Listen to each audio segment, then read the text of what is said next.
Seth Meyers. This is Late Night. We hope you're doing well. And now, if you don't mind, we're going to get to the news. President Trump was evacuated on Saturday night from the White House Correspondents Association dinner after an armed man tried to storm the event. And you know he was furious because it was just before entrees. At a press conference after Saturday's incident, President Trump told reporters, quote, "I can't be so concerned that I can't function." Apparently, he gets really concerned in meetings. At the same press conference, President Trump doubled down on the need for his new $400 million ballroom. What? What's the connection between those two things? That's like getting into a car accident and saying, "I knew I shouldn't have eaten sushi." That's right, President Trump doubled down on the need for his new $400 million ballroom and said, quote, "This event would never have happened with the military top secret ballroom." Okay, this whole ballroom idea is a lot of things, but top secret ain't one of them. It's been dominating your word cloud for a year now. In a new interview with 60 Minutes, CBS reporter Norah O'Donnell asked President Trump how long his truce with the press will last after Saturday's White House Correspondents Association dinner shooting, and then immediately got her answer. You shouldn't be reading that on 60 Minutes. You're a disgrace. So, less than 60 minutes. During the same interview, President Trump said that he had been planning to make a rip-roaring speech and added, quote, "I was going to hit people really hard with humor." Oh, now? You like comedy at the Correspondents' Dinner? Because back then, you looked like you were hoping to be evacuated. During an Oval Office event last week, President Trump promoted the Trump RX, a platform where consumers can purchase prescription drugs at a reduced cost, and added, quote, "Now I have my name on medication." Buddy, you're 79. You've had your name on medication for quite a while now.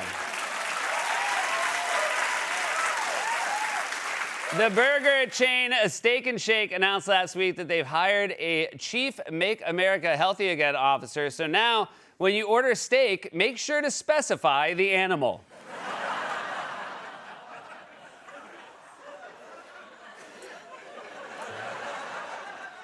The world's largest maker of condoms said last week that it is raising prices by up to 30% due to the Iran war's impact on raw materials. But honestly, you won't really feel it. And finally, a passenger on a Delta Airlines flight last week from Atlanta to Portland went into labor and delivered her baby about 30 minutes before landing. The crew congratulated her and then charged her for having an extra carry-on.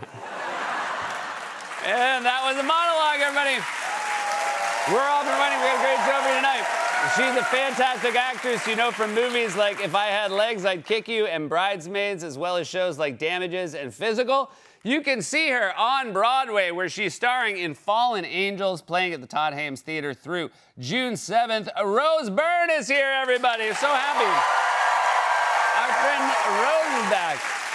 It's a very exciting time on Broadway. You know him from his work on shows like The Bear Girls and The Dropout, as well as The Fantastic Four: First Steps. He's making his Broadway debut in Dog Day Afternoon, now playing at the August Wilson Theater here in New York. The talented Ebon Moss-Bachrach will also be joining us. Before we get to all that, after the shooting at the White House Correspondents' Dinner on Saturday, the president and Republicans are renewing their calls for a ballroom at the White House. For more on this, it's time for a closer look.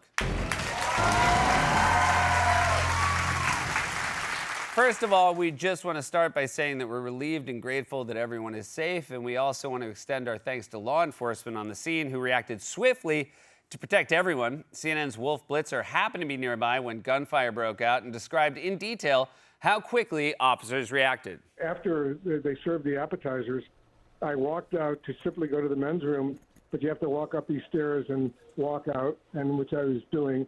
And as I was walking back towards the door to get back into the big area where the event was taking place, all of a sudden, I start hearing gunshots in the hall right near me. And the next thing I knew, a police officer threw me to the ground and was on top of me. And I was listening and watching what was going on. And apparently they got the gunman. And then they grabbed me, the police officers, and they take me back into the men's room where it was safe, and there were about 15 other men who are stuck in there, and they won't let them out. 3 things. First, bravo to those officers for their quick reactions to make sure everyone was safe. 2, bravo to Wolf Blitzer for his invaluable reporting. And 3, can you imagine being trapped in a men's room with 15 other dudes? That is my actual nightmare. Because you know somebody said, well, if Wolf is in the room, there must be a situation. Then everybody had to fake laugh. And also, what happens if you actually have to use the bathroom? Which I would definitely have to do, because even when I hear gunshots in a movie, I almost myself. Just picture you're in a silent bathroom with no cell service, and then you quietly try to slide into a stall without anyone noticing, and then you do your business while 15 other dudes stand right outside the door. Plus, you're in a tuxedo, so you gotta navigate all the suspenders and everything. Trust me, ladies, it's no party. So it was obviously a very chaotic scene. People dove to the ground, hid under tables, except for one man.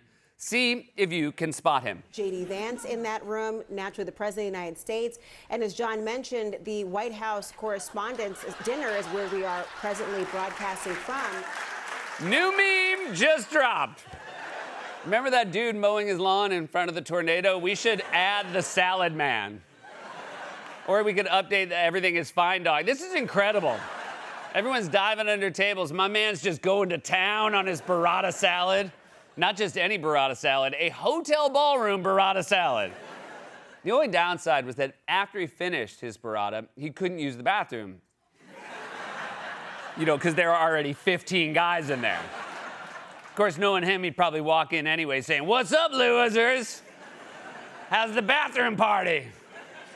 If you're wondering where your salads are, I ate them." That guy who's been dubbed the Salad Man online gave an interview to explain himself. He told the New York Times, "I'm a New Yorker. We live with sirens and activity happening all the time. I wasn't scared." There are hundreds of Secret Service agents hurtling themselves over tables and chairs that I wanted to watch. So thankfully, everyone was safe, and some even enjoyed their salad. Now, the question is, what do we do about the rising tide of political violence in America? It's unacceptable and has no place in a functioning democracy. Mr. President, can you give us any guidance, any leadership? What's one thing we can do? Donald Trump is renewing his push for a White House ballroom after yesterday's shooting at the White House Correspondents' Dinner. Posting on social media, quote, "This event would never have happened with the militarily top secret ballroom currently under construction at the White House." As you know, we're building a big, beautiful, very, very secure ballroom in every way with massive bulletproof glass that's almost 4 inches thick. It's pretty amazing stuff. It's actually a larger room, and it's much more secure. It's drone-proof, it's bulletproof glass. We need the ballroom. And that ballroom is being built on the safest piece of property in this country, probably one of the safest pieces of land in the world. This is the first I'm hearing that it's a safe ballroom. All I've ever heard is how it's going to be big and beautiful, but now we're shifting to safe, and man, I get it. When you want something as badly as you want your ballroom, you do what you can. It's like when I told my wife I was building a panic room, and then she walked in. It was like, "Is this just a man cave?" And I was like, "Yeah." And she was like, "Why did you tell me it was a panic room?" And I told her, "Because I was panicked you were going to find out." Also, I have to ask, what do you mean by this? "This event would never have happened with the militarily top secret ballroom." What do you mean it's top secret? You talk about it all the time. That's the opposite of top secret. You've literally held up poster boards with designs for the ballroom you claim is top secret. This is militarily top secret in the same way a stealth bomber would be if it was pulling a banner that read "Invisible Plane." This is how I know aliens aren't real, because if they were, Trump would not only talk about it nonstop, he would have them in his cabinet. "Say hello to Gorlak, Space King of the Republic of Neptune, and your new Secretary of Labor."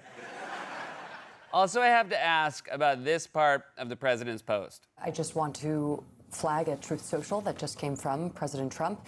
He said, "What happened last night's exactly the reason that our great military, Secret Service, law enforcement, and for different reasons, every president for the last 150 years have been demanding that a large, safe, and secure ballroom be built on the grounds of the White House." The ridiculous ballroom lawsuit brought by a woman walking her dog who has absolutely no standing to bring a suit must be dropped immediately.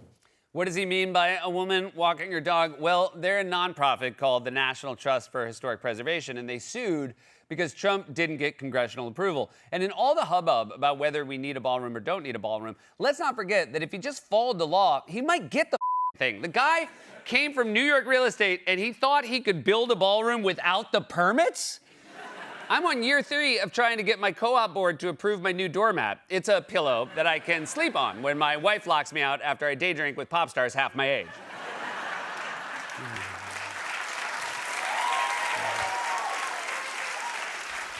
Now, at a time like this, it would be nice if we had some stability in the leadership of our law enforcement agencies. Instead, we just got a new Homeland Security Secretary, and it seems like the FBI director might be on his way out. New reporting raised serious questions about Kash Patel's future at the FBI. According to Politico, he could be the next high-level official fired by President Trump.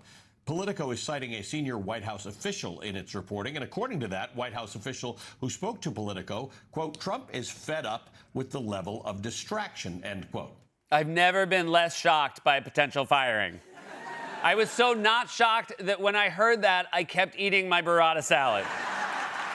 The chatter about Patel's job increased after recent allegations about his erratic behavior. FBI Director Kash Patel on defense this morning, denying allegations laid out in a new report detailing his alleged drinking habits and absences from the Bureau.